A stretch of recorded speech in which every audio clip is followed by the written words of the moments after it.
Hello बच्चों, आज से मैं एक बहुत बड़ा इम्पोर्टेंट टॉपिक में स्टार्ट करने वाला हूँ, है ना। इस तरह से आपको डेली एक क्वेश्चंस आपको अपडेट मिलेगा, डेली का डेली इस तरह से आपको एक क्वेश्चन अपडेट मिलेगा, जो कि ये जो क्वेश्चन होगा ये सब्जेक्ट वर्ब एग्रीमेंट से होगा। इस तरह से जो क्वेश्चन होगा वो किससे होगा? सब्जेक्ट वर्ब एग्रीमेंट से होगा। यानी इस तरह के जो क्वेश्चंस होते हैं वो चाहे बोर्ड एग्जाम हो, चाहे आपका बोर्ड एग्जाम हो, या कोई कॉम्पिटिटिव एग्जाम हो, या कोई कॉम्पिटिटिव एग्जाम हो, है ना। ये सबके लिए क्या होगा? ये सबके लिए ऑल के लिए, है ना। ये क्या होगा? इम्पोर्टेंट होगा, है ना। चाहे वो बच्चा क्लास 10th में हो, या 11th में हो, या 12th में हो, 9th भी इसमें हम कह सकते हैं, है ना। ये सबके लिए इस तरह का टॉपिक इम्पोर्टेंट होगा। और इस तरह का टॉपिक में डेली आपको एक क्वेश्चन में अपडेट दूंगा, डेली का डेली इस तरह से मैं क्वेश्चंस अपडेट में दूंगा, और निश्चित तौर से आपको कुछ सीखने को ही मिलेगा बाबू। ठीक है, चलिए देखते हैं। एक बात मैं बार बार कहता हूं बाबू, बहुत इंपॉर्टेंट चीजें मैं बताता हूं, हमेशा मैं आपको बार बार बताता रहता हूं कि अगर कहीं ग्रामर में अगर कहीं प्रीपोजिशन लिखा हुआ है, बहुत सारे मैं बताता हूं तो बहुत सारे मुझे ध्यान नहीं देते। प्रीपोजिशन है तो प्रीपोजिशन के बाद वाला जो वर्ड होगा वो या तो नाउन होगा या तो प्रोनाउन होगा, इसमें कोई डाउट नहीं है। या तो नाउन होगा या तो प्रोनाउन होगा, इसमें किसी प्रकार का कोई डाउट नहीं होगा। दूसरी बात, ये जो प्रीपोजिशन लिखा होता है बाबू, इस प्रीपोजिशन के बाद जो ये वर्ड आएगा, ये वर्ड आपका ऑब्जेक्ट होता है। प्रीपोजिशन के बाद जो वर्ड होगा वो हमेशा याद कर लेना, वो ऑब्जेक्ट होगा। ठीक है, सब्जेक्ट हम प्रीपोजिशन से पहले वाले वर्ड को ही हम सब्जेक्ट मानेंगे, याद कर लेना। चलिए क्वेश्चन को पढ़िए आप लोग और बताइए इसमें एरर कहाँ है। इसमें आप बताइए कि इसमें एरर कहाँ है, इसमें गलती कहाँ है, बताइए। इस क्वेश्चन में जो है ये सबके लिए बाबू, चाहे वो एसएससी का कोई एग्जाम हो, चाहे एनडीए हो, है ना, चाहे कोई बैंक का कोई बैंकिंग का कोई एग्जाम हो, इंग्लिश जिसमें आता है, मान के चलिए ये आज से मैं टॉपिक स्टार्ट कर दिया हूं, ये समझ जाइए कि ये डे 1 है ना। ये डे 1 डेली आपको क्या होगा, एक क्वेश्चन इस तरह से 2-3 मिनट का आपको मिलेगा।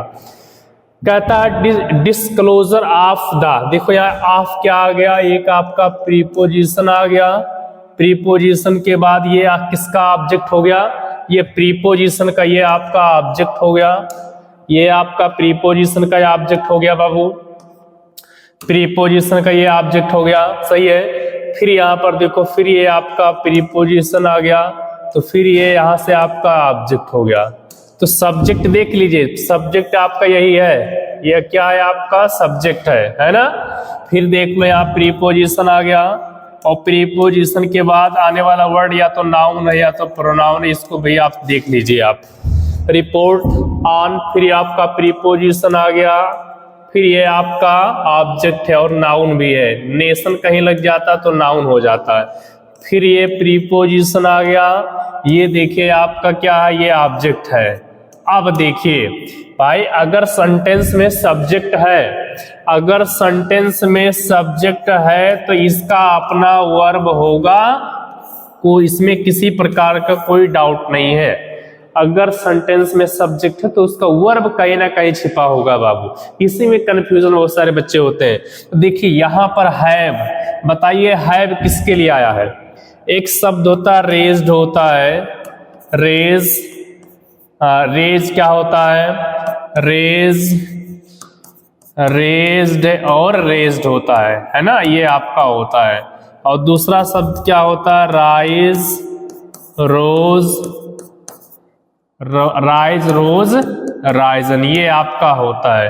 ये B1 होता है, ये B2 होता है, ये B3 होता है ना। अगर मैं इसके वर्ब की मैं बात करूं तो ये आपका क्या होता है? ट्रांजिटिव वर्ब होता है। इसकी मैं बात करूं तो ये आपका इंट्रांजिटिव वर्ब होता है।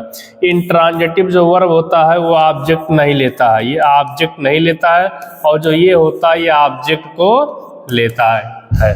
ठीक है, तो देखिए हैव आया कहाँ पे, देखिए सब्जेक्ट यहाँ पर छिपा था तो हैव। अब बताइए हैव सिंगुलर के लिए यूज करते हैं कि प्लूरल के लिए यूज करते हैं, आप लोग बताइए। हैव सिंगुलर के लिए यूज करते हैं कि प्लूरल के लिए? हम जानते हैं भाई कि अगर सब्जेक्ट आपका सिंगुलर है तो वर्ब भी आपकी सिंगुलर आएगी, याद कर लेना।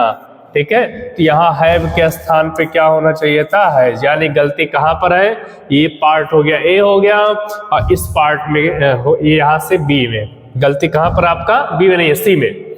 गलती कहाँ में आपका है, इस ऑप्शन में, सी में। गलती कहाँ है, सी में है बाबू। ठीक है ना। Okay, thanks to all of you, best of luck. इस तरह से वीडियो पाने के लिए आप हमेशा क्या कीजिए, जो चैनल है मेरा सब्सक्राइब कीजिए, बेल आइकन दबाना ना भूलिए। ठीक है, ये बहुत इंपॉर्टेंट टॉपिक था। इस तरीके से आपको डेली एक क्वेश्चन में अपडेट दूंगा। ठीक है, okay, thanks to all of you.